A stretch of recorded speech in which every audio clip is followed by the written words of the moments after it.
कहते हैं जब घर पर संकट आता है तो उस समय घर की महिलाएं परिवार को एकजुट रखने में अहम भूमिका निभाती हैं। लेकिन शिबू सोरेन के परिवार में स्थिति बिल्कुल उलट दिखाई पड़ रही है। एक तरफ सोरेन परिवार की छोटी बहू और पूर्व मुख्यमंत्री हेमंत सोरेन की पत्नी कल्पना सोरेन इस वक्त झामुमो सहित राज्य की दशा संभालने का अथक प्रयास कर रही हैं। वहीं दूसरी तरफ बड़ी बहू और जामा विधानसभा सीट से 3 बार की विधायक सीता सोरेन आपदा में अवसर ढूंढती दिखाई दे रही हैं। उन्होंने परिवार के साथ साथ पार्टी से भी बगावत कर दिया और आखिरकार आज भाजपा ज्वाइन कर ही लिया। उनकी तुलना मुलायम सिंह जी की छोटी बहू अपर्णा यादव से की जाने लगी है। आज 19 जनवरी को पहले उन्होंने झामुमो के केंद्रीय अध्यक्ष शिबू सोरेन के नाम एक पत्र लिखते हुए इस्तीफा दिया। तब से ये माने जाने लगा कि वह भाजपा ज्वाइन कर सकती हैं। इसके कुछ 2 घंटे के बाद ही सीता सोरेन ने अपने जामा विधानसभा सीट से भी इस्तीफा दे दिया। साथ ही खबर ये आई कि वह दिल्ली के लिए रवाना हो चुकी है। तब चर्चाओं का बाजार और गर्म हो गया और कुछ ही देर के बाद इन सारे चर्चाओं पर विराम लग गया जब उन्होंने आखिरकार दिल्ली में भाजपा की सदस्यता ग्रहण कर ली। इसका जिम्मेदार सीता सोरेन ने भले ही सोरेन परिवार को ठहराया है। उन्होंने भले ही यह कह दिया हो कि उनके स्वर्गीय पति दुर्गा सोरेन की मृत्यु के बाद परिवार में उनकी उपेक्षा हो रही थी, लेकिन झामुमो से बगावत करके भाजपा ज्वाइन करने का असल मकसद तो कुछ और ही था। कहा जाता है कि सीता सोरेन से संबंधित नोट के बदले वोट केस में जब सुप्रीम कोर्ट से उन्हें राहत नहीं मिली तो उन्होंने अपने ऊपर लगे दागों पर लिपापोती करने के लिए भाजपा का दामन थाम लिया। और जैसा कि हमने पहले ही बताया था कि केंद्रीय जांच एजेंसियों का इस्तेमाल करके भाजपा विपक्षी पार्टियों के नेता विधायकों को अपनी पार्टी ज्वाइन करने के लिए दबाव बनाती है, और जब ये नेता विधायक पार्टी का दामन थाम लेते हैं तब मानो दूध से वे धुल जाते हैं। उनके ऊपर लगे सारे आरोप साफ हो जाते हैं। हालांकि सीता सोरेन पर कोई जांच एजेंसी की रेड नहीं पड़ी, लेकिन अब वह झारखंड की विपक्षी पार्टी के निशाने पर नहीं रहेंगी। उनसे जुड़ा क्या है केस, ये भी जरा जान लेते हैं। दरअसल मामला साल 2012 के राज्यसभा चुनाव का है। सीता सोरेन तब जामा सीट से विधायक थी। सीता सोरेन पर आरोप लगा कि उन्होंने चुनाव में वोट देने के लिए रिश्वत ली। आपराधिक मामला दर्ज हुआ। सीता सोरेन ने हाईकोर्ट का दरवाजा खटखटाया और मामला रद्द करने की मांग की, लेकिन उनकी अपील खारिज हो गई। वह तारीख थी 17 फरवरी 2014 जब हाईकोर्ट ने आपराधिक मामले को रद्द करने से इनकार कर दिया।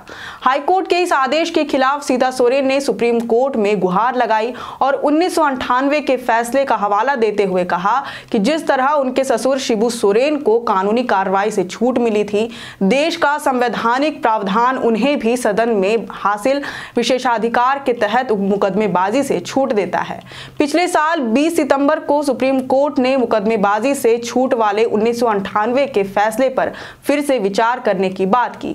चूंकि 1998 का फैसला 3-2 की बहुमत से 5 जजों की बेंच ने सुनाया था, इसलिए उस फैसले पर पुनर्विचार कोई बड़ी बेंच ही कर सकती थी। लिहाजा 7 जजों की बेंच का गठन हुआ और उसने अगले ही महीने सुनवाई पूरी कर ली। आखिरकार इस महीने की 4 तारीख को सुप्रीम कोर्ट ने केस पर अपना फैसला सुना दिया।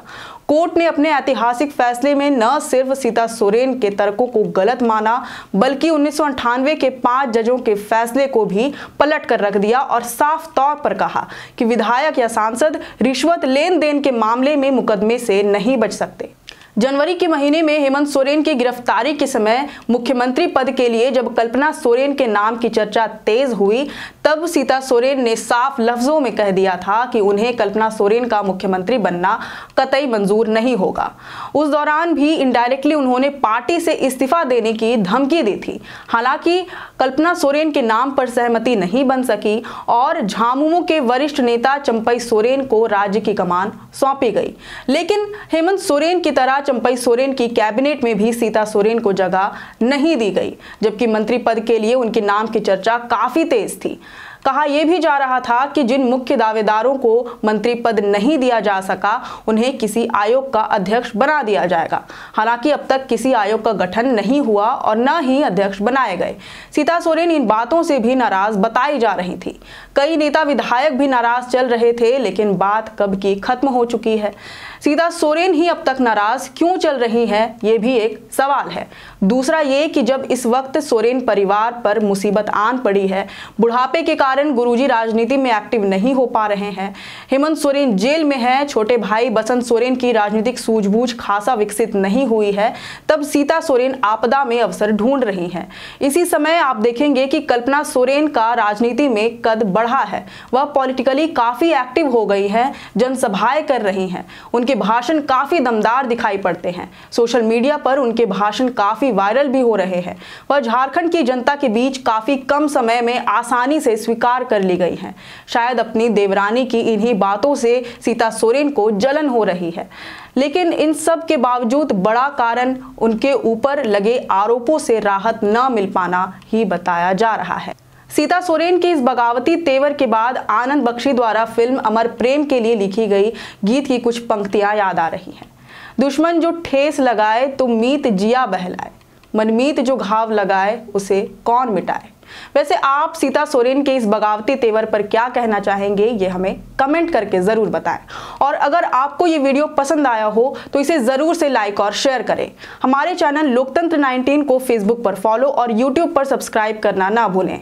फिलहाल लेते हैं अलविदा, जोहार।